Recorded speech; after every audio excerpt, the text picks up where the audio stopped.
alikuta li mwanaume lijali kabisa, tunasema wanawake wa siku hizo wanapenda hela sijui nini na nini. Wazee wa zamani walikuwa naishi na wanawake zetu vizuri, walikuwa wana hela.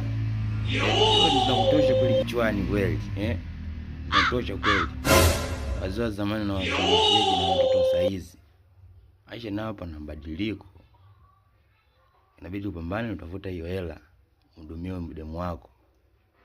Sababu huwezi kusema sababu hata wewe mwanamke unapenda hela hivyo hivyo. Shida sio pesa, shida wewe kupambana. Yaani wewe ndio inabidi upambane.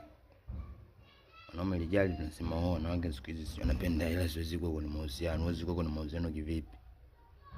Shida wewe unaamuaje? Unafanya mchakato gani na njia gani kutafuta hela? Kwa na hela mbona watoto wa mademu hapo tu wanawake? Wewe tu mwenyewe una kazi tu kusema wanawake siku hizi wanapenda hela, wanatamaa sio nini na nini, walikwenda bakarudi. Sio wewe ni mwanamke unaweza kadiri mtu ambaye ana hela. Vitu vingine unaozungumza tu kwa sababu wewe ni mwanaume. Ila wewe ungevaa utika huyo mwanamke ndio ungeona uchungu wake. Kwa sababu yeye anahitajika kuhudumiwa. Ungekuwa na mwanamke anahitajika hela, mhudumie, avae, kula nini, ndo hivyo. Eti wazee wa zamani walikuwa naishi vizuri sijui nini na nini. Hata wazee wa zamani wenyewe wangefika miaka kama saizi na wangekuwa wanapenda hela vile vile, wanawake wangekuwa wanapenda hela vile vile. Usifanishe mambo ya zamani na mambo ya saizi.